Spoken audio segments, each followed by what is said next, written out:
The rain poured over Lagos that evening, as if the heavens themselves carried grief too heavy to contain.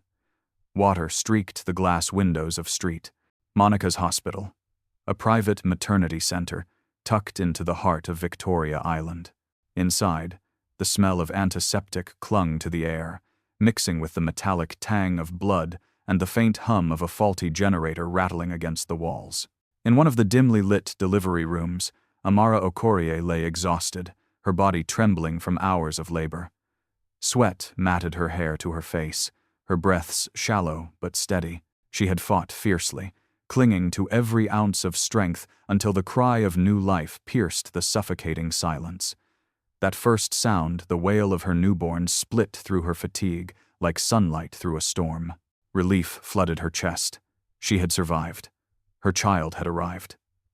Tears welled up in her eyes as the nurse approached, carrying the fragile miracle wrapped in a delicate cream-colored fabric.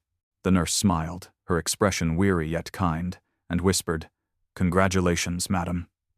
Amara's arms stretched instinctively, trembling as she received the small, warm bundle.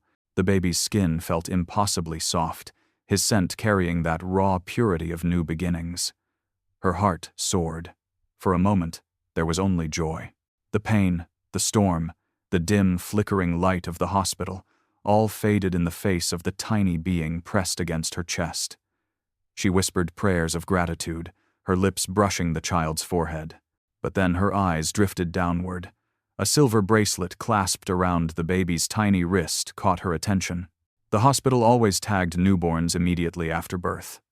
She remembered signing for it earlier that week during her antenatal visits. Her gaze fixed on the engraved letters.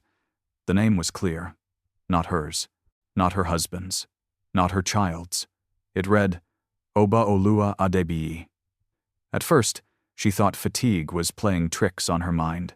She blinked, rubbed her eyes, but the words did not change. Panic began to crawl up her spine like icy fingers. Her throat tightened, and her breaths quickened. "This!" Her voice cracked. This is not my baby's name." The nurse, startled, turned back. "Madam, relax. It must be a mistake. Sometimes clerical errors happen." She reached forward, almost casually, to adjust the bracelet, but Amara jerked her arm away, clutching the baby tighter. No, you don't understand," Amara insisted, her voice sharp with urgency. "This is not my child. Why would the wrong name be here? Where is my baby?" The nurse frowned, unease flickering across her features. But almost immediately, she masked it with a professional smile. "Please, don't stress yourself. You've been through labor.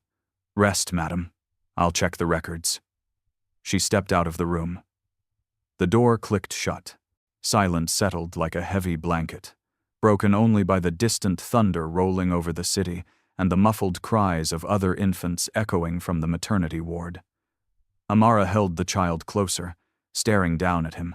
His tiny fists curled and uncurled as he whimpered softly, his mouth rooting against her chest.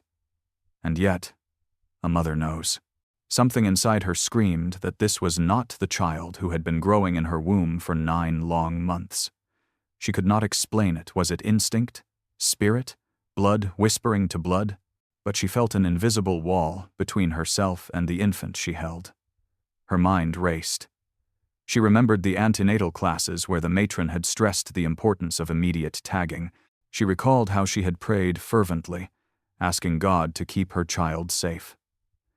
And now, standing on the precipice of motherhood, something threatened to snatch that promise away. Minutes dragged like hours.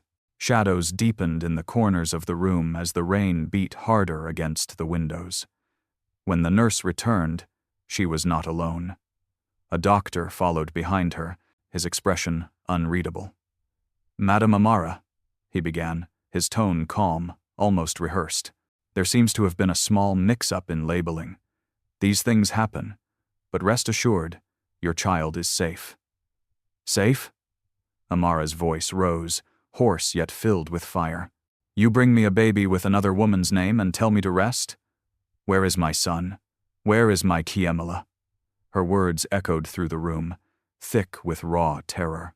The doctor exchanged a quick glance with the nurse, then stepped closer. "Madam, I need you to calm down. Stress is not good for recovery." But Amara was no longer listening.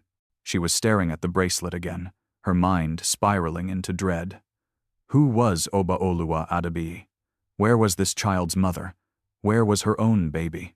She clutched the infant closer, as if warding off unseen enemies. Sweat trickled down her temple, mixing with the tears streaming down her face. The walls seemed to close in.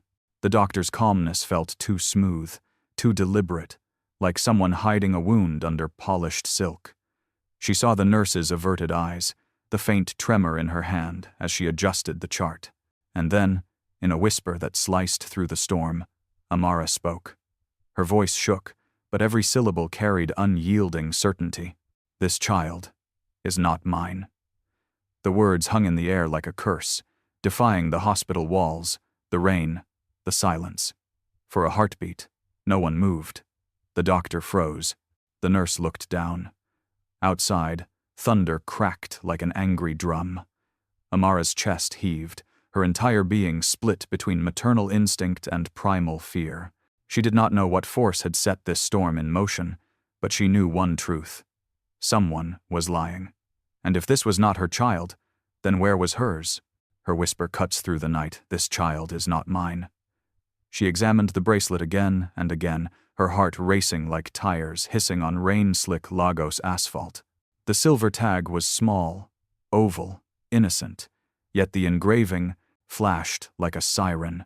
Obaoluwa Adebiyi. Each pass of her thumb over the letters made her pulse drum harder.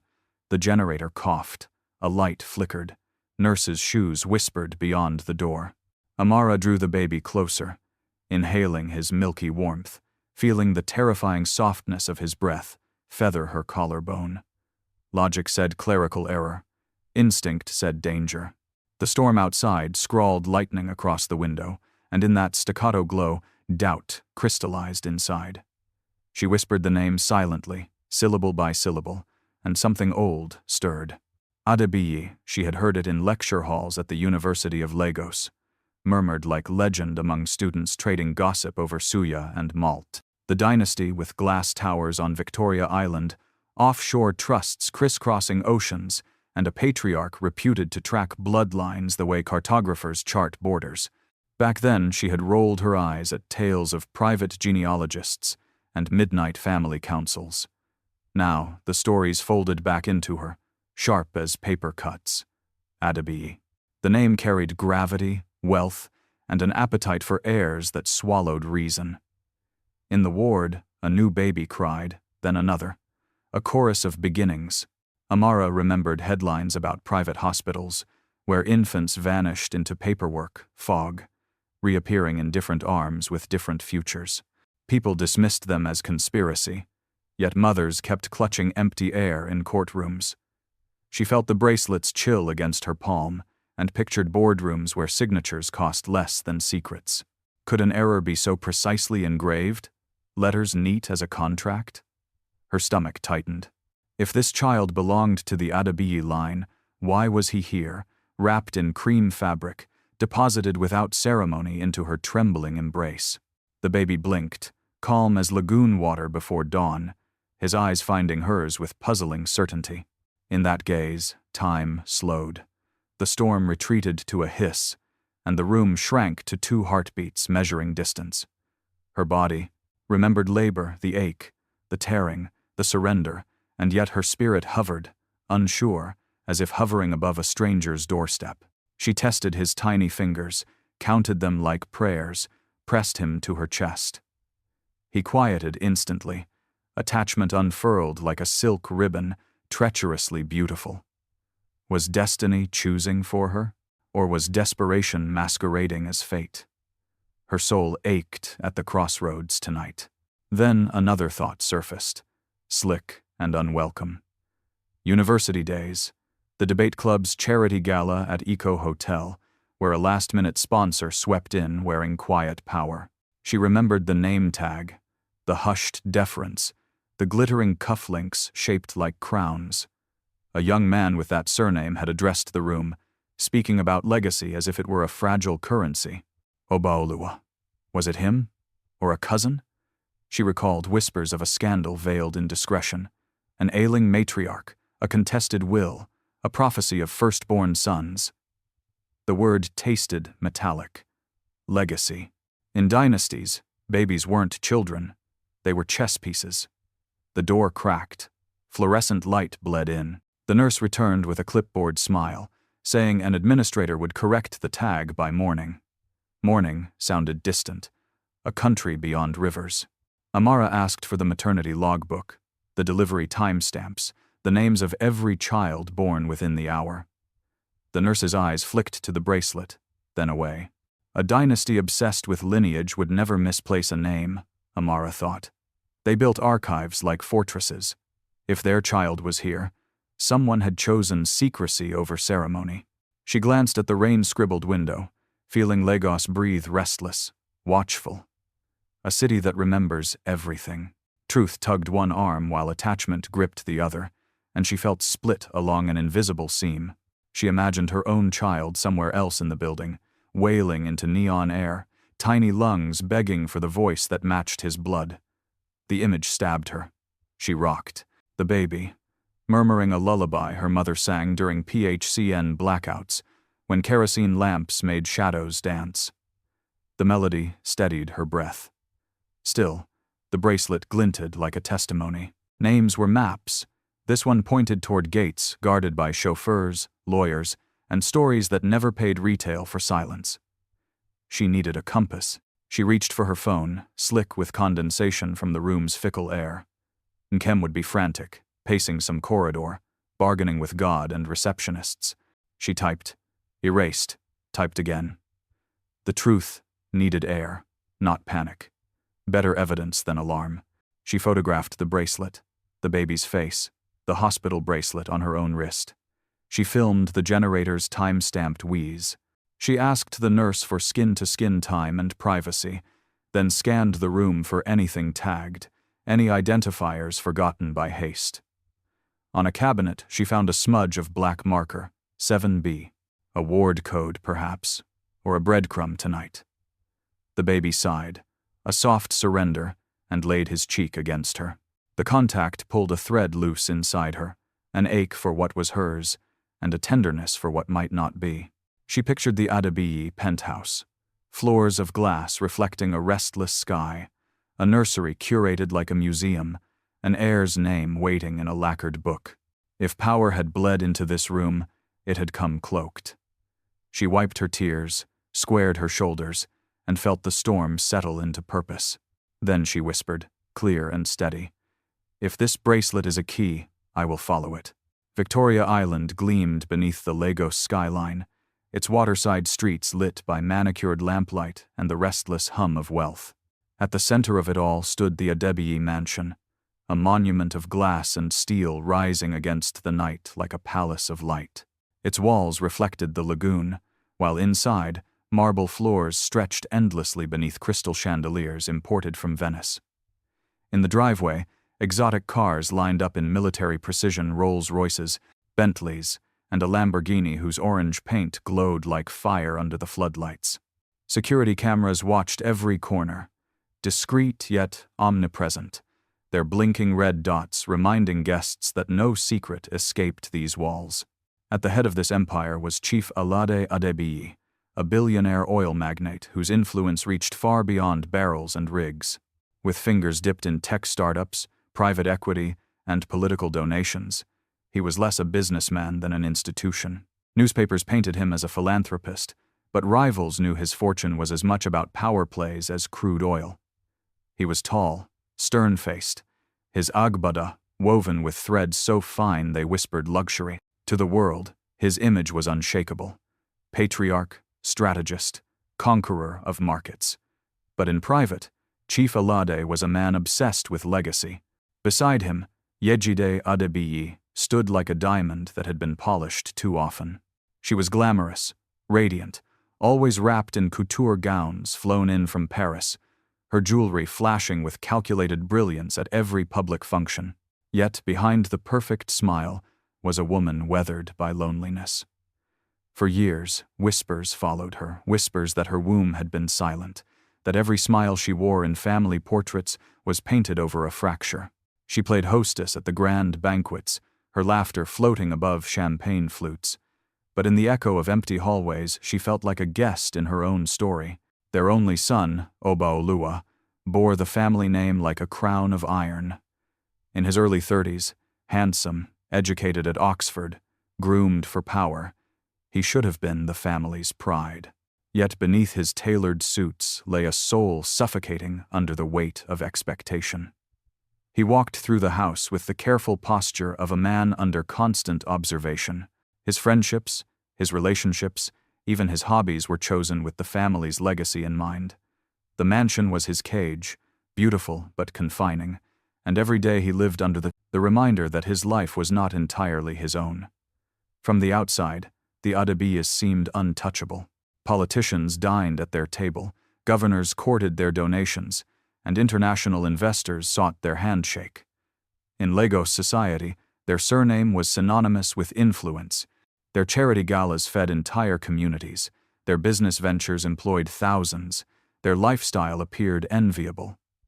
Yet behind the glass walls, cracks formed like hairline fractures in a priceless vase.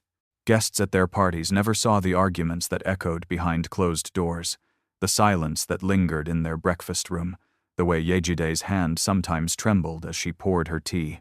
Rumors clung to them like shadows. There were hushed stories of infertility, whispered accounts of desperate measures taken to preserve the bloodline, and unconfirmed scandals of adoptions hidden beneath the polished marble of their reputation.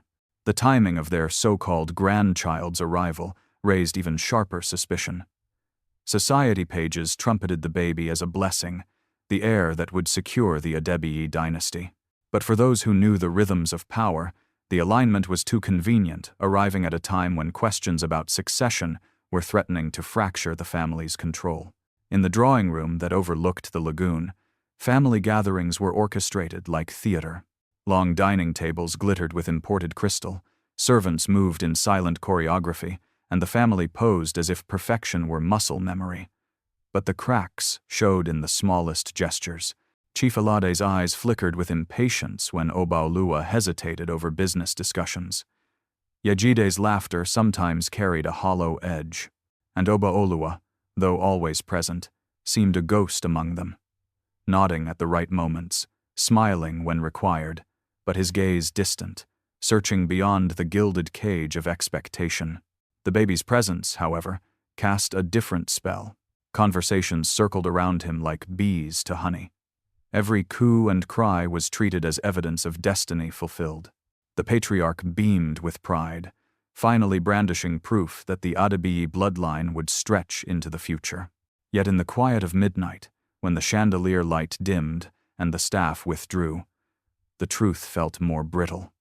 The timing, the secrecy, the silence around the birth, all of it hinted at a story untold. One evening, Yejide lingered alone in the private study, where portraits of ancestors lined the walls like judges from another age. On the mahogany desk lay a photograph framed in silver. It was a newborn, swaddled in hospital fabric, his eyes barely open. The bracelet around his wrist caught the light. Yejide's fingers traced the edge of the picture, her face a mask of grace, but her eyes betrayed her. They were haunted, heavy with secrets, as if each glance at the photograph carried the weight of truths that could shatter the glass walls they lived behind. She stood there, motionless, the storm outside rattling against the windows, the photograph pulling her deeper into the abyss of memory. Somewhere in Lagos, another mother might be holding a different child, asking different questions. But inside this mansion of marble and chandeliers, the Adebiyis clung to an illusion they could not afford to lose. Yejide lingers on a photograph of a newborn, eyes haunted. The rain outside street, Monica's had slowed to a drizzle, its rhythm tapping gently against the hospital windows. But inside Amara's mind, storms still raged. She sat upright on the narrow bed, the baby cradled against her chest, her thoughts spiraling backward through time. The bracelet, the unanswered questions, the strange silence of the staff, everything had triggered a flood of memory, dragging her into the past she had tried so hard to bury. It was Chuka's face she saw first. His smile had once disarmed her so completely that she felt powerless in its glow. Back then, in the crowded streets of Yaba, where university students haggled for second-hand books and puff-puff, Chuka had been the kind of man everyone noticed. He was charming, witty, and reckless. His laughter carried like music, and his promises were sweet enough to mask the sharpness of his flaws.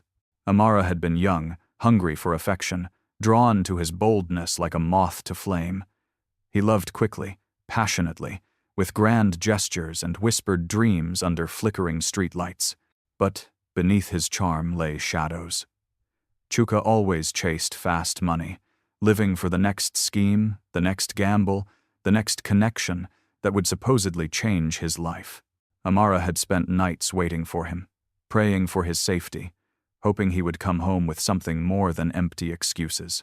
Their love burned bright, yes, but it burned unstable, like kerosene poured on a restless fire. The betrayals came in fragments.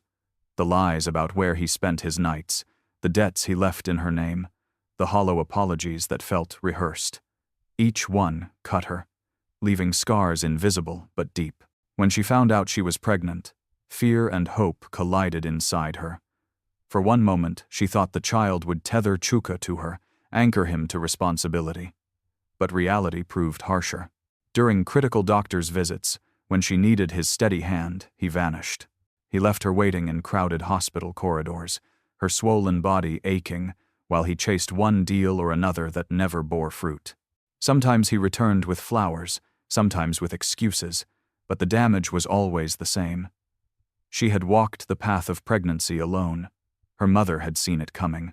Mama, with her weary wisdom and eyes sharpened by decades of struggle, had warned her in Igbo. Mundok dikai fufe. Haga ka ifi elu. Ma mjibe ufodu ha apun anya. Men are like the wind. Sometimes they lift you, other times they disappear. Amara had bristled at the words, stubborn in her. Love. But each absence from Chuka proved her mother right. She learned to attend antenatal classes without him, to soothe her fears by herself during power cuts, to prepare for motherhood with her own trembling hands. Yet even in abandonment, her heart had not fully hardened. She remembered the nights she lay awake, one hand on her swelling belly, whispering to her unborn child that they would be enough for each other, even if the father was a ghost. She promised strength, resilience, and a love so fierce it would fill every empty space. The child became her anchor, her reason to endure, her proof that betrayal would not destroy her. Now, as she looked down at the baby in her arms, the baby who might not be hers, her strength felt paper-thin. The suspicions of a swap, the haunting bracelet, the possibility that her own child was missing, tested every fiber of resolve she had built. She asked herself questions she feared to answer. Had her past choices cursed her present? Had she been blind to red flags, too eager to cling to love, too stubborn to walk away? Was she now paying the price in the most brutal currency, a stolen child? Love, betrayal, and motherhood tangled in her chest like knotted threads. She remembered Chuka's kisses, passionate and reckless, and contrasted them with his empty chair at the hospital when she bled in her second trimester and thought she might lose everything. She remembered his promises to be different this time, but also the silence of her phone when she needed him most. And still, part of her wondered if destiny was weaving something she could not yet understand. She rocked the baby slowly, whispering the same lullabies her mother once sang, but her mind would not rest. The hospital's walls pressed in on her, heavy with secrets. She thought of the Adebiyis, their glass mansion, their whispered obsessions with heirs. Was she trapped in a story written long before she entered the ward, or was she strong enough to rewrite it? The door creaked suddenly, breaking her reverie. Her breath caught. She expected the nurse, perhaps the doctor with more rehearsed explanations, but instead, it was a figure she had not seen in months, broad shoulders, familiar eyes, the swagger she knew too well. Chuka. His presence was like a wound torn open. He leaned against the doorframe, his face carrying that same dangerous mix of charm and weariness. He looked her over, then his gaze dropped to the baby in her arms. His voice was quiet, almost careful, but it cut through her like glass. "So, is this him? Our baby?" The air froze. Amara's heart thundered in her chest. She clutched the child instinctively, torn between fury, grief, and a desperate longing she had buried. The storm of the past had returned, standing in her hospital room, demanding answers. Chuka suddenly reappears, asking about the baby. Amara found the courage to step into the world she had only seen in glossy magazines and passing headlines. The Adebiyi mansion rose from Victoria Island like a glass cathedral to money, reflecting the pale afternoon sun in sheets of hard light. She wore a plain Ankara dress borrowed from Nkem, hair pulled into a modest bun, and a courier visitor badge clipped to her collar. The baby slept in a gray sling against her chest, his warmth anchoring her resolve. Each breath tasted like steel and citrus, the scent of wealth, polished surfaces, cut flowers, decisions made upstairs daily. At the gates, she smiled at the guard and presented a laminated parcel receipt printed the night before, a forgery Nkem's cousin mocked up between power cuts. The man scanned it with bored efficiency, waved her through, and the driveway unfurled like a private runway. Waterfalls combed down black stone in the courtyard, tossing mist onto tropical leaves. Glass elevators climbed the atrium like slow bubbles in champagne. Inside, marble swam beneath her feet, veined with gold, as if the earth had bled luxury to please. This family. She adjusted the sling and pretended composure was her native tongue today. Staff moved with practiced silence, their uniforms an elegant charcoal, their faces trained to smile without curiosity. Yet curiosity leaked anyway, pooling in glances that slipped toward the sleeping child. Amara felt their attention land like feathers and knives. She kept her head bowed, murmuring that she was looking for the household office to deliver documents for the finance director. A steward pointed down a gallery where modern art glowed under track lights, huge canvases of blues and reds that looked like weather captured mid-argument. Her heartbeat kept the time. The baby shifted, suckled air, settled back into dream safely. On a balcony above, she saw Yejide Adebiyi descending a staircase that curved like a question. Diamonds freckled the woman's throat, but sadness softened the edges of her beauty, a shadow careful makeup couldn't lift. Their eyes met for a breath. Yejide's smile arrived perfectly on schedule, gracious and camera-ready, yet there was a tremor at the corner, a secret nearly spilling. Amara's pulse stumbled. She looked away, pretending to admire a sculpture of oxidized copper twisted into a flame. The scent of tuberose haunted the air, floral and heavy, as if the flowers themselves were swallowing tears all night. Two housekeepers came close, their movements choreographed to dust what was already immaculate. One, an older woman with a scar like a hyphen near her lip, let her gaze settle on the sling. Something flickered recognition, fear, hope, then vanished behind professionalism.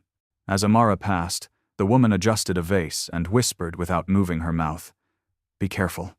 Some things are not as they seem." The words lodged under Amara's skin like splinters. She wanted to ask who the child resembled, who had cried last night, whether the nursery held a bracelet twin. Instead, she thanked them and kept walking carefully forward.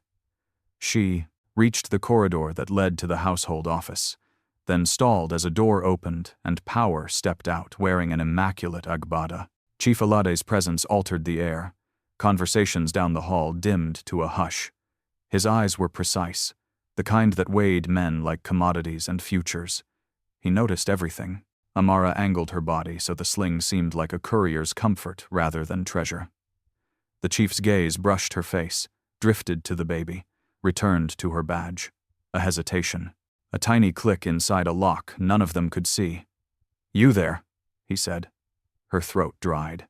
She stepped forward, presented the envelope, and spoke in the polite cadence of Lagos service. "Delivery for the finance director.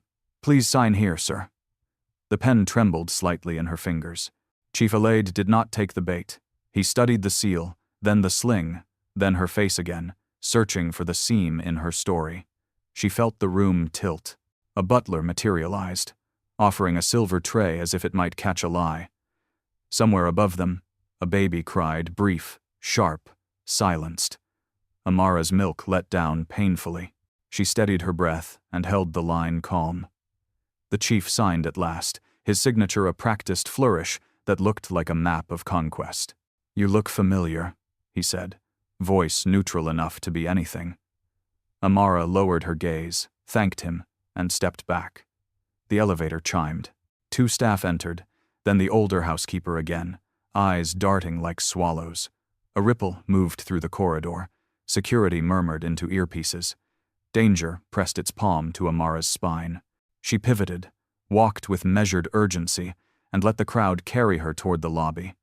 Every surface gleamed like a mirror held to consequence. She reached the doors, exhaled at once. Outside, rain resumed, stitching the sky back together in thread. Amara crossed the portico, heartbeat sprinting, and eased the sling to shield the child from the spray. Footsteps scuffed behind her. The older housekeeper appeared at her elbow, carrying folded linen like a diplomatic message. No one looked at them. Choreography demanded, eyes straight ahead. The woman's fingers brushed Amara's wrist, tucking linen into her palm. There was writing inside. She could feel ridge of ink. The woman leaned closer. Breath, scented with mint and worry, said softly. One servant slips her a coded phrase, "The baby knows the truth." Lagos at night shimmered like a restless jewel, its skyline etched in neon and shadow. Victoria Island hummed with high-rise lights. The lagoon reflected blinking billboards, and the pulse of Afrobeat spilled from clubs onto the streets. Traffic still snarled, yellow Danfos and sleek black SUVs crawling side by side, but the chaos glittered with a dangerous beauty. Amara walked through it all like a ghost, the baby strapped securely against her chest, his tiny breaths soft anchors in a world that felt louder, sharper, and far less forgiving than she remembered. She had come seeking answers, and Lagos never slept. Her steps took her past suya vendors fanning smoke into the humid air, past women selling roasted corn under umbrellas patched with tape, past security men dozing with shotguns across their laps. Eventually, she slipped into a back street behind a pharmacy, the address Kemi had sent by text. The fluorescent sign buzzed above a door marked with chipped paint. Inside, the air smelled of antiseptic and sweat, and the dim lighting wrapped the room in secrecy. Kemi emerged from behind a counter, her face leaner than Amara remembered, her nurse's scrubs faded from long shifts. They embraced quickly, the kind of hug that belonged to people who had weathered storms apart but still recognized each other's scars. Kemi's eyes darted to the baby, then to Amara's face. "So it's true," she murmured. "You've stumbled into something." They sat in a cramped office at the back, the hum of a small fridge filling the silence. Amara recounted the night at Street Monica's, the bracelet with the name, the unease of the staff, and the chilling opulence of the Adebiyi mansion.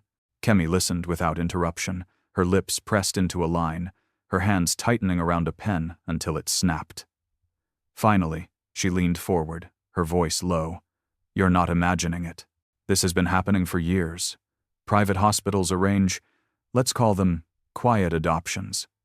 The wealthy pay, the desperate comply, and sometimes, mothers don't even know their child was taken." Amara froze. The words were knives dressed as sentences. "You mean—" "Yes," Kemi interrupted softly, her eyes glistening. "Heirs are purchased. Babies are swapped like commodities. The families get their legacies. The hospitals get their money. And the mothers, they're left to wonder why their instincts scream something's wrong." Amara's hands trembled. She pressed them against the baby's back, feeling his warmth. It all aligned too cruelly. The wrong bracelet, the evasive staff, the timing of the Adebiyi heirs' sudden appearance. Her suspicion had not been paranoia. It was truth clawing at her reality. "The system is bigger than you can imagine," Kemi continued. "Doctors, administrators, even lawyers, everyone plays their part, and it's protected by wealth. by families who can silence journalists with a single phone call. People who've tried to expose it have vanished. Some resign quietly. Some don't survive at all. The weight of those words pressed heavily on Amara. Her body shook with a cocktail of fear and fury. To think her child, her flesh and blood, might have been stolen into this invisible trade made her want to scream, but her throat felt locked. The baby stirred, his lips brushing her collarbone, and she calmed him with a hand on his back. His innocence was unbearable. It demanded protection, demanded courage. Kemi reached across the table, gripping her wrist. Amara, you have to warn you. This isn't just about your baby anymore. The moment you stepped into that mansion, the moment they saw your face, you became a threat. And threats don't last long in this city. Amara's mind raced. Silence promised survival, but it also meant surrender. Courage promised justice, but it came with risks her body trembled to consider. The baby's calm eyes flashed in her memory, the way he had gazed at her, unknowing yet profound. She couldn't abandon him, nor could she abandon the child who might be out there, crying for her arms. Two souls bound her fate now, whether the world accepted it or not. She weighed her options in silence, her thoughts ricocheting like bullets in the dark. She could run, disappear into anonymity, raising the child in a small town far from Lagos's glass towers. Or she could fight, exposing the truth, demanding her son, risking everything. Neither path promised safety, but one path, silence, meant she would live haunted, forever a prisoner to doubt. The other, courage, meant war. Her lips quivered as she whispered, "What if I can't do it? What if I'm not strong enough?" Kemi squeezed her hand tighter. "You are stronger than you think, but you must be smart, and you must move quickly. These people are already ahead of you." The room seemed to shrink, shadows closing in, the city's noise a faint echo beyond the walls. The air smelled metallic, like storms about to break. Amara's resolve teetered between collapse and fire. She glanced at the baby, so small, so innocent, yet at the center of storms larger than life. His eyelids fluttered, his tiny mouth opened in a sigh, and she felt destiny carve lines into her chest. Kemi leaned closer, her voice a whisper sharpened by fear. "Listen to me carefully, Amara. If you don't move fast, you'll lose both children." Inside the Adebiyi mansion, tension hung heavier than the gold chandeliers that illuminated its halls. To the outside world, the house sparkled with marble floors, curated art, and the scent of imported roses that perfumed its corridors. Yet beneath the surface, unease rippled like an underground current, unseen but undeniable. The air was never entirely still here. It carried whispers, secrets, and the uneasy rhythm of people, bound together by fear rather than love. Chief Alade sat in the study, his massive desk buried beneath documents, oil contracts, real estate blueprints, offshore account statements. But none of these papers consumed him as much as the single framed photograph of the baby, the so-called heir. His eyes returned to it over and over, each glance fueled by obsession. Legacy was his lifeblood. The dynasty he had built could not be allowed to fade, and this child represented everything: continuity, stability, control. For Alade, bloodline wasn't just tradition, it was power, and he would not let anyone steal it. Yejide, meanwhile, wandered the vast corridors like a ghost draped in diamonds. The gowns and jewels she wore to charity banquets were armor, disguising the hollow ache within. Once, she had dreamed of love, freedom, a life where she was more than a symbol of wealth's perfection. Now she moved through gilded rooms that felt like cages. The baby had brought her husband joy, but for her, he had brought tormenting doubts. She would gaze at the infant's face in the nursery and feel her chest tighten, whispering silently, "Is this truly ours?" Sometimes she imagined the child staring back, as though he carried knowledge she was not ready to face. Obaoluwa, the only son, carried the heaviest burden. His father's expectations crushed him daily. Every board meeting, every public appearance, Every whispered comparison to Alade's legendary ruthlessness chipped away at his own sense of self. The arrival of the baby had intensified the pressure. Now he was no longer just the heir, he was a father expected to raise the next torchbearer of the dynasty. But beneath his tailored suits, Obaoluwa struggled to breathe. He spent nights at the bar overlooking the lagoon, staring into his glass, wondering if he was merely a puppet in his father's script. Even the servants felt the weight of secrets. In the kitchens, in the laundry rooms, in the quiet quarters tucked behind the mansion's grandeur, whispers ran like wildfire. They spoke of doctors visiting at midnight, of hushed arguments between Alade and Yejide, of documents locked away in safes no one dared touch. The household lived in fear not of poverty, for they were well paid, but of truth. Because in this house, truth was more dangerous than hunger. The baby was at the center of it all, both glue and weapon. His laughter softened Alade's voice. His cries drew Yejide from her bed.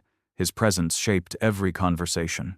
Yet he was also the knife at everyone's throat, a reminder of the fragile lie that held the dynasty together. Without him, the illusion of continuity would crumble, and the empire would face vultures circling for weakness. Yejide could not silence her own heart. At night, when the mansion grew quiet and Lagos's neon glow spilled through the glass walls, she crept to the nursery. She watched the baby sleep, his chest rising and falling with fragile rhythm, and fear gnawed at her. The bracelet had been removed, tucked away in a drawer, but its memory haunted her. She feared that her husband's triumph was built on a lie, that the child who had restored Alade's pride might not be theirs at all. And if the truth emerged, the dynasty would fall apart, brick by brick. The mansion, though dazzling, no longer felt like a home. The glass walls that let in the view of the lagoon seemed more like transparent prison bars, keeping them trapped in the performance of perfection.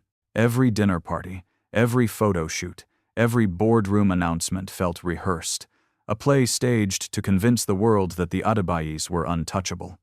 But the actors behind the curtain were weary, fractured, and afraid. Amara's silent investigation moved like a shadow through their world. Her questions had stirred unease among the staff. Her visit disguised as a courier had not gone unnoticed. Already, rumors reached Yejide's ears, rumors of a young woman with determined eyes, carrying a child, slipping through the house like a ghost. It terrified her, because deep inside, Yejide knew what Amara was searching for, and she knew that if truth surfaced, it would not only expose the family, it would destroy it. One evening, Yejide stood by the wide window in her private suite, overlooking the lagoon where the city's lights rippled across the water. Her reflection stared back at her. Beautiful, poised, but hollow-eyed. She pressed a hand against the glass as if reaching for freedom on the other side. The storm clouds gathering over the horizon mirrored the turbulence inside her. She whispered to herself, voice trembling, the truth escaping in fragile syllables. Someone knows. The air in Amara's small apartment was thick, almost suffocating. The dim bulb flickered above them, casting restless shadows on the walls. Chuka stood near the window, shifting uneasily, his hands buried in his pockets as if searching for an anchor. Amara held the baby close, her voice trembling with fury and desperation. "Tell me the truth, Chuka. Don't lie to me, not now. Did you have anything to do with this?" Chuka's head jerked up, his eyes wide. "With what, Amara? I don't even understand what you're talking about." But his denial sounded hollow, rehearsed, like a man caught rehearsing excuses instead of innocence. She watched his jaw clench, his gaze dart away from hers. For all his bravado, fear flickered behind his eyes, quick and sharp, betraying what his mouth tried to conceal. "I saw the bracelet," Amara pressed, her voice rising. "The baby they gave me was tagged with the name of one of Lagos's richest dynasties. You expect me to believe that's just coincidence? That nothing is connected?" Chuka ran a hand across his face, exhaling hard. "Amara, listen. I swear I don't know anything about bracelets or dynasties, but you have to understand. I've been under pressure. Debts, favors owed, people you don't say no to." His words tumbled out, a confession wrapped in evasion. Her stomach twisted. Chuka had always chased fast money, but she hadn't imagined how far his desperation had taken him. She could see it now. His debts binding him to the dark undercurrents of Lagos's elite, men who moved power like pawns, who treated human lives as leverage. He hadn't needed to betray her intentionally. His recklessness had invited the storm to their door, her voice cracked with pain. So while I was carrying our child, while I was walking into hospitals alone, you were out making deals with devils? Did you even think of us? Did you think of me? Chuka flinched, his hand falling to his side. Don't talk like I don't care. I made mistakes, yes, but I never meant to hurt you. I love you, Amara. I always have. Love? She laughed bitterly, tears burning her eyes. You call this love? Love doesn't abandon. Love doesn't gamble away the safety of the people it should protect. Love doesn't hand me a child I don't even know is mine. The baby stirred in her arms, his small cry punctuating the silence that followed. Amara rocked him gently, tears dripping onto the fabric of his sling. Chuka stepped closer, his expression raw, his voice lower now, pleading. I messed up, I know that, but please, give me another chance. I can fight for you, for our family.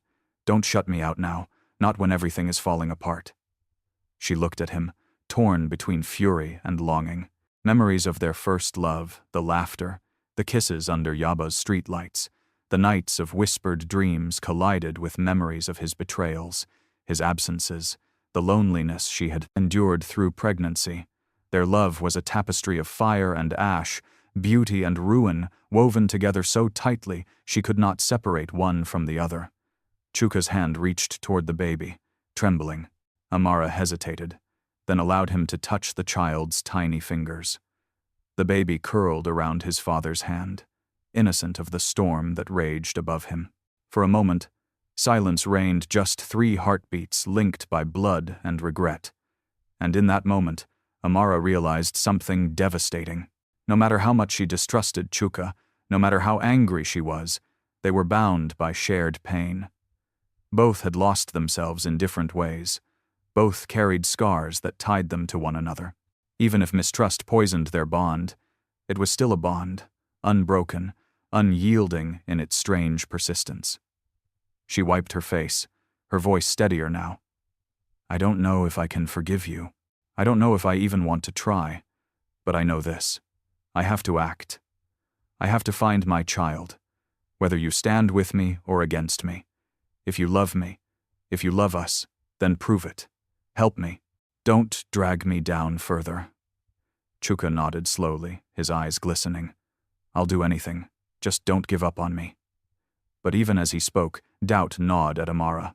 Was this real repentance, or just another desperate attempt to cling to her when his world was collapsing? Could she lean on him, or would trusting him again be the final mistake that cost her everything? She tucked the baby closer, deciding silently that no matter what role Chuka played, she would not stop. Her child's life mattered more than any broken love. Later that night, after Chuka had stepped outside to take a call, Amara rocked the baby by the window, the city's glow spilling through the curtains. She almost didn't notice at first, but then the tone of Chuka's voice shifted lower, sharper, too cautious. She froze, straining to hear. Through the thin wall, she caught fragments. Yes, I understand. She suspects. No, I'll handle it. Her blood turned to ice. She crept to the doorway, the baby pressed against her chest, her ears catching one name, soft but undeniable, Adebiyi. Amara overhears Chuka speaking softly with an Adebiyi associate. She learned it first as rumor, the way Lagos carries secrets in the seams of neon and exhaust. A private network, arranging hidden exchanges, where newborns were lifted from one future and slid into another with the silence of a bribe. Kemi put her onto it, then a ward clerk whose conscience cracked after too many night shifts, then a driver who knew which gates opened to medical chiefs at hours when honest people slept. Wealthy families desperate for heirs paid fortunes for the quiet, and the quiet repaid them with heirs who came wrapped in immaculate lies. No paper trail, they all said. Nothing that could be subpoenaed, nothing that could leak. Records were kept in whispers, in the soft grammar of fear. Names traveled by mouth, and payments traveled through shell companies that washed money clean as hospital linen. One story said the deal always closed under generator hum, as if the machine itself could drown out fate's protest. Another said a midwife kept a mental ledger so precise she could tell you which child had been promised to which name before the first contraction. Amara wrote everything down anyway. In a notebook she hid beneath the baby's cot. She drew arrows between rumors, circled dates, underlined words that rang too neatly to be coincidence. Night shift, restricted wing, generator failure, special bracelet. She pieced fragments together until a picture emerged, terrible and undeniable. The hospital was complicit. Street. Monica's was a corridor through which destinies were exchanged like currency, and she had been ushered down that corridor without consent. The bracelet on the child they placed in her arms wasn't an error. It was a thread left behind, a stitch someone forgot to snip. The more she learned, the more Lagos sharpened around her streets brighter, shadows denser, every smile a possible mask. She could not shake the baby's weight against her chest, the way he melted into her heartbeat, as if her body had already decided a truth the world refused to recognize. He was blessing and burden, a miracle that soothed at dawn and accused at midnight, reminding her that love could bloom even where lies took root. She kissed his hair and whispered apologies to the son who might be out there, to the mother whose arms might be empty now because of this invisible trade. Her investigation carried her to the markets of Balogun, where gossip travels faster than Naira, to the back rooms of pharmacies that ordered more morphine than births could justify, and to a chapel where a cleaner prayed loudly for forgiveness whenever the generator failed. She bribed when she had to, pleaded when she couldn't, and stood taller than fear when fear demanded she bow. Each clue slammed into the next like dominoes: a nurse who resigned without notice, a pediatrician who suddenly bought a house in Lekki, a watchman who described a convoy arriving after midnight. Headlights off, babies crying in unison like a choir of stolen futures. The thread kept tugging her toward the Adebiyis. If power had a scent, it perfumed that mansion. If sin had a wardrobe, it lived behind those glass walls. She pictured Yejide's diamond smile that didn't reach her eyes, and the chief's gaze like a ledger, tallying what belonged to him. She thought of the servant's warning. Some things are not as they seem, and of the folded linen with the coded phrase, "The baby knows the truth." What truth could an infant carry, except the one written in blood, in bone, in the geometry of a face? Her anger made a fist inside her, but hope kept prying the fingers loose. She imagined two cots side by side, one baby where the other should be, and her heart buckled beneath the image. She could not leave the city, not yet. Running would be a self-inflicted disappearance. Lagos had written her name into this story, and she would read it to the end, even if the final page cut her open. She practiced what she would say if she ever stood before the patriarch and his glittering court. "Return my child. Return him, and I will not set the city on fire." At night, she heard Chuka's voice replaying like a broken radio. How softly he had said Adebiyi, as if the name were porcelain. She hovered between believing he'd been careless and fearing he'd been bought. Either way, his debts made him porous, and porous men leak secrets. She vowed to keep him at arm's length, yet to use whatever he could offer: names, numbers, roots, rumors, because strategy is sometimes a mother's last mercy. If love could not save them, cunning would at least buy time. Kemi insisted they needed proof stronger than rumor: a maternity logbook with alterations, a DNA test for both babies, a confession from a staff member whose conscience finally outweighed fear. Amara mapped a plan on her kitchen table. Step 1. Secure samples: hair, cord stump, anything the hospital still held. Step 2. Find a lab beyond the Adebiyis' reach. Step 3. Present evidence not to the police, but to those who dreaded scandal more than prison. In Lagos, leverage often worked faster than law. She would wield both if she had to. Days bled into nights, and the city's noise scored her resolve like a soundtrack. Each morning, the baby woke with a stretch that made her laugh despite the ache. Each evening, she pressed her ear to his chest to hear truth thrum where language could not yet reach. She asked him silent questions, and the rhythm of his breathing answered with a simple insistence. Find us. That was how she began to think of the mission, not find him, but find us, because her heart had split into two coordinates, and only a mother's map could chart them home. When the message came, it did not knock. It slid beneath her door in a white envelope sealed with nothing but audacity. Inside, a single card, no letterhead, no signature, only a sentence stamped in clean black type that smelled faintly of cologne and control. Come to the mansion, alone. The second time Amara crossed the gates of the Adebiyi mansion, her heart drummed so violently she feared the guards would hear it. The compound glowed like a temple at dusk, its fountains throwing silver arcs into the air, its walls lit in soft amber that suggested comfort while concealing control. She clutched the baby against her chest as though his heartbeat could steady hers. The message had been clear: come to the mansion. Alone. She had debated for hours, fought sleep, prayed for a sign, but here she was, her sandals clicking against marble that seemed too pristine for footsteps like hers. The grand hall received her like a theater awaiting its scene. Chandeliers hung heavy, scattering light over portraits of ancestors gazing down with aristocratic severity. The room was full, yet empty staff stationed at discreet corners, security men standing still as statues. The silence was louder than music, the kind of silence that holds its breath before thunder. Then Yejide appeared, descending the staircase with grace draped in emerald silk. Her jewels flashed, but her eyes told another story.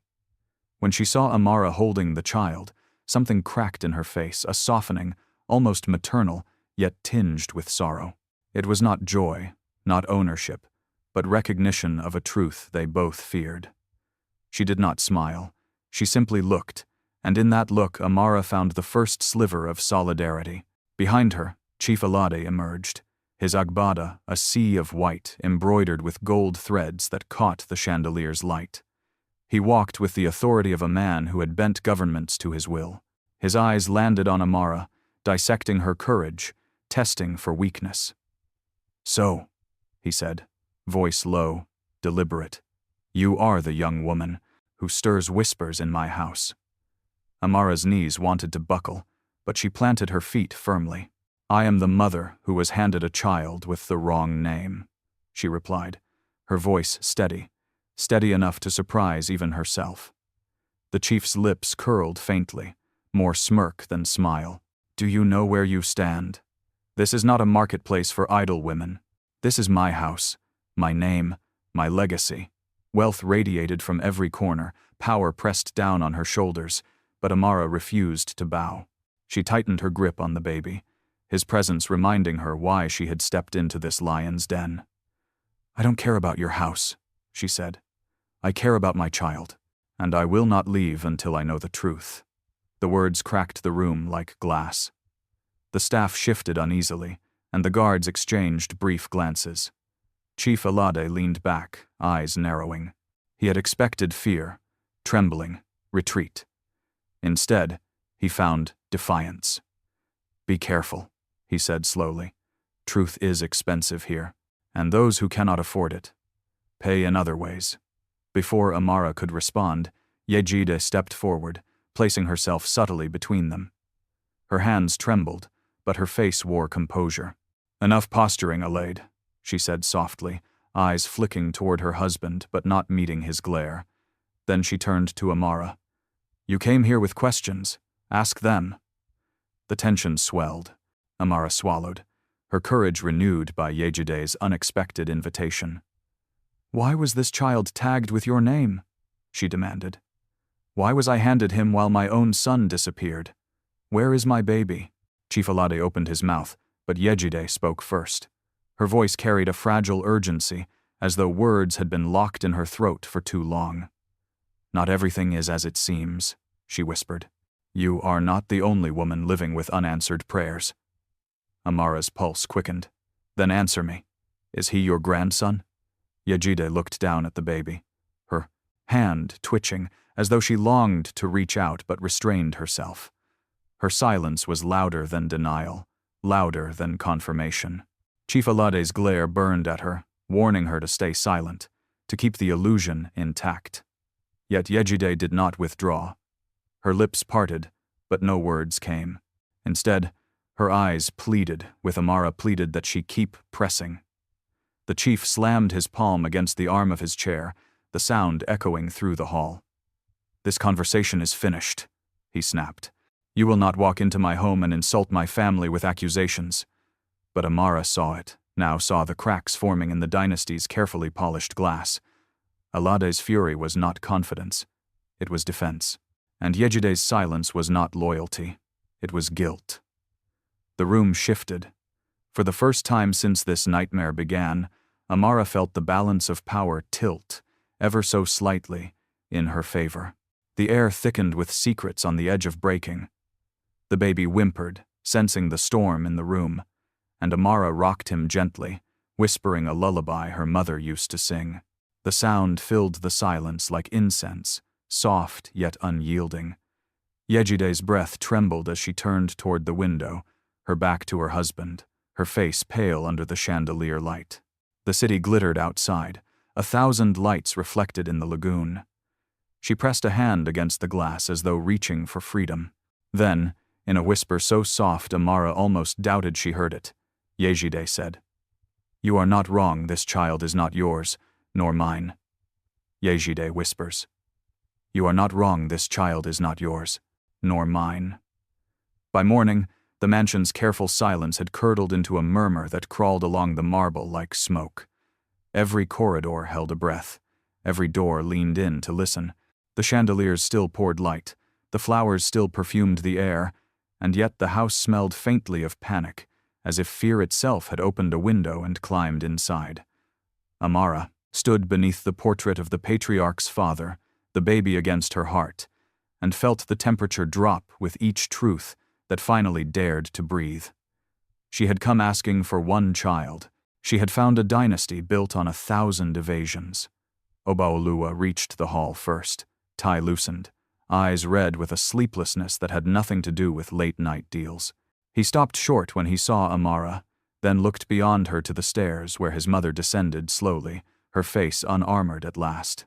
"Mother," he said, and in that single word lay a lifetime of swallowed questions. Chief Alade entered like thunder behind him, advisors orbiting at a nervous distance. He surveyed his family and the intruder in their midst. Then his gaze returned to the baby, as if the infant were both wick and flame. "Enough of this theater," the chief said, voice edged in iron. "We resolve this privately. Send the staff away." But privacy had already died. The staff lingered like punctuation at the edge's housekeepers near the columns, a gardener just beyond the glass, security with radios pressed to their palms. Whispers leaped between them, stitching alliances in real time. They had polished lies for years. Now, truth gleamed all by itself. Amara shifted her weight, spine straight. "Where is my child?" she asked. "No more speeches, no more threats. Where is he?" Yejide answered before anyone else could. "In the restricted ward the night the generator failed," she said, the words dropping like stones into the lagoon. Her voice didn't shake. "A midwife came to me after. She was terrified. She said a bracelet was switched and that a car waited at the staff gate. I told myself I had misheard. I told myself relief was love." She looked at the baby and a tear slipped free, unbejeweled, uncontrollable. "I smothered my conscience with hope." Obaoluwa's mouth tightened, a tremor passing through him like a wire pulling taut. "You knew," he said to his mother, but the accusation broke on compassion. He turned toward his father, and the dam inside him finally cracked. "You did this. You turned my life into a boardroom where people are collateral.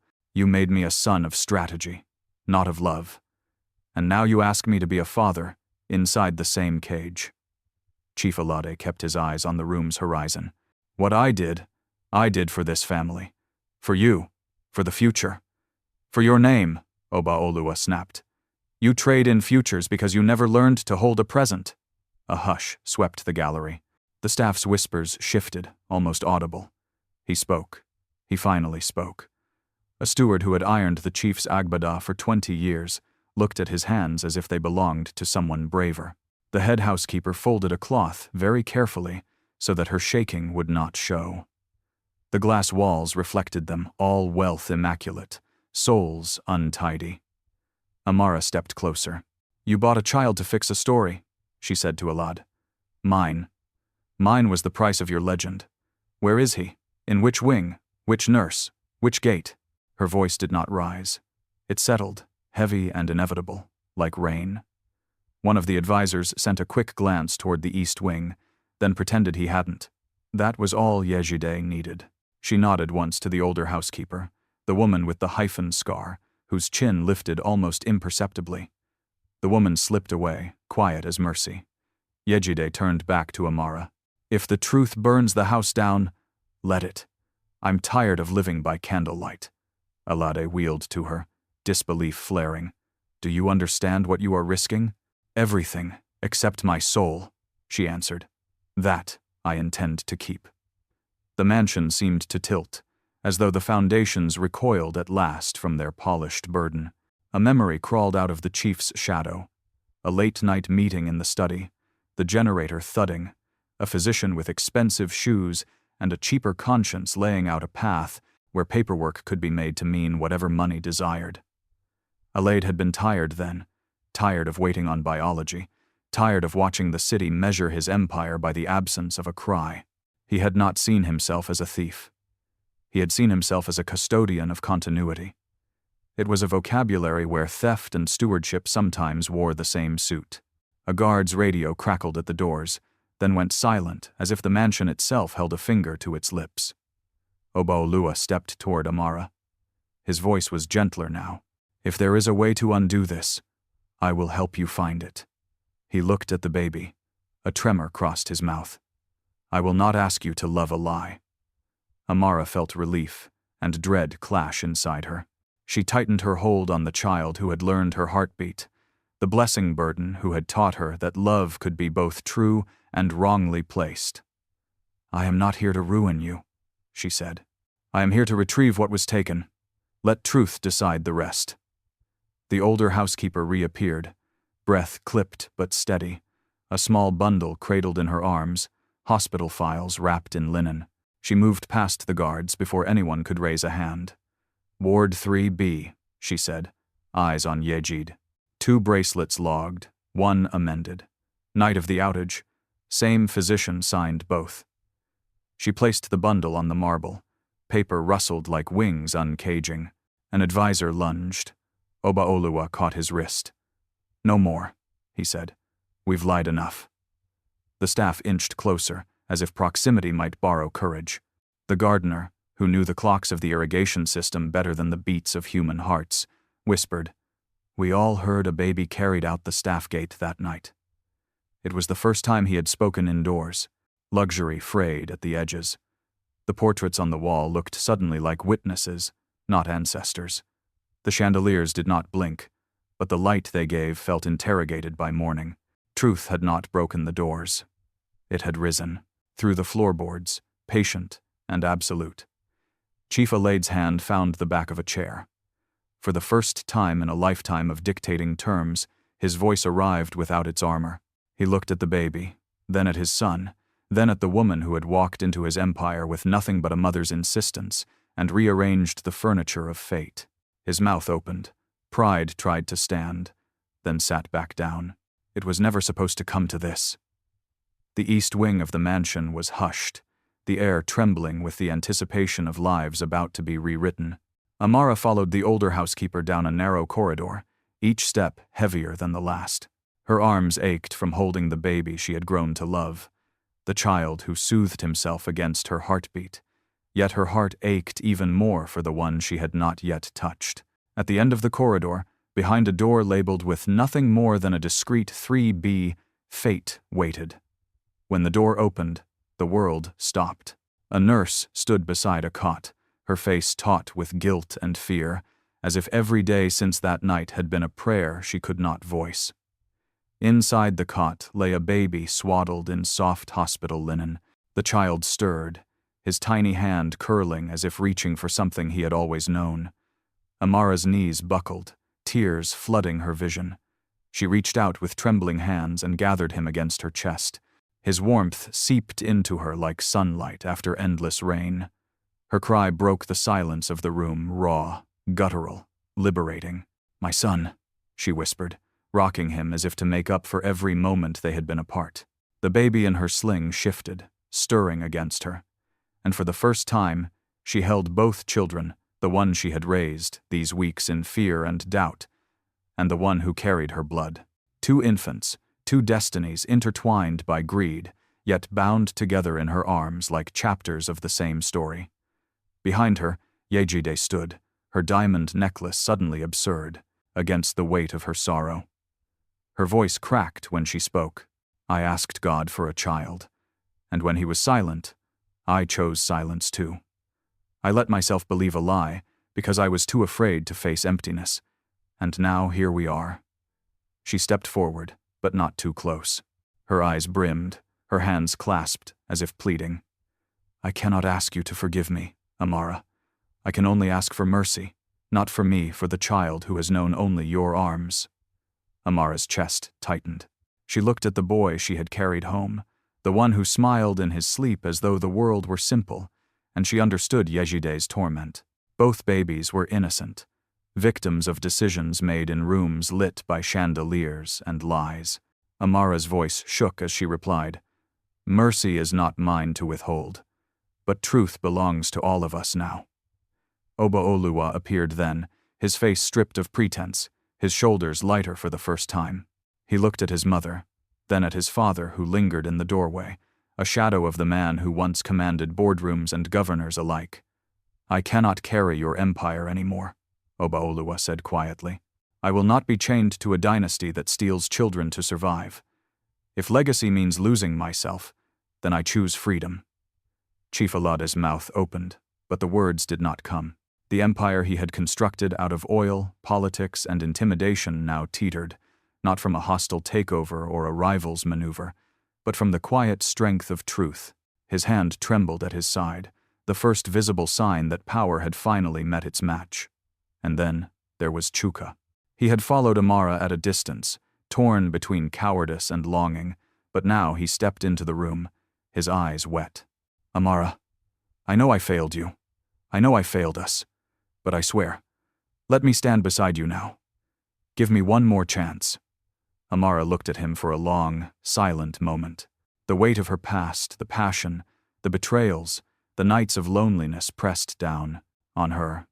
She shook her head gently, her tears soft but resolute. "Chuka, I don't hate you, but I no longer need you. My strength doesn't come from who stays or who leaves. It comes from here." She pressed both babies to her chest. "From them. From me." News spread beyond the mansion faster than fire in dry Harmattan wind. Lagos society buzzed with scandal. Markets in Balogun hummed with gossip. Newspapers hinted at unrest within the Adebiyi dynasty, though no one dared print the full story.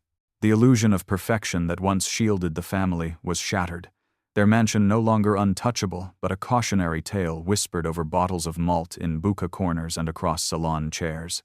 Yet, Amara refused to be consumed by scandal. She returned to her modest home, grounded, her heart stitched together by truth. Nights were still sleepless, diapers still wet, her body still tired, but she was whole. She rocked both children in the glow of a kerosene lamp when PHCN failed, her voice steady, her spirit unbroken. Pain had marked her. Yes, betrayal had scarred her, but love had carried her through. She thought of her mother's words, the warnings about men who vanish when most needed. She thought of Yejide, broken yet human, asking for mercy. She thought of Obaoluwa, walking away from an empire rather than becoming its prisoner. And she thought of her own reflection in the cracked bathroom mirror, the woman who had been doubted, dismissed, deceived, but who had risen, stronger, unshaken. The mansion still stood, its glass walls gleaming, but it was no longer a fortress. It was a monument to hubris, A reminder that wealth could build empires, but only truth could sustain them. And in a city as restless as Lagos, nothing built on lies lasted forever. On a quiet morning, Amara stood by her window, the two babies nestled in her arms, their breaths rising and falling like twin tides. The city outside roared with its usual madness: traffic horns, hawkers shouting, generators coughing, but inside, she felt peace. She kissed their foreheads and whispered to them, to herself, to the world that had tried to break her. Empires fade, but a mother's love never does. Her voice echoes, empires fade, but a mother's love never does. If this story moved you, don't just stop here. Hit that subscribe button and join our community for more powerful billionaire dramas. Drop your thoughts in the comments. What would you have done if you were Amara? And don't forget to like and share this video so more people can experience these emotional journeys with us.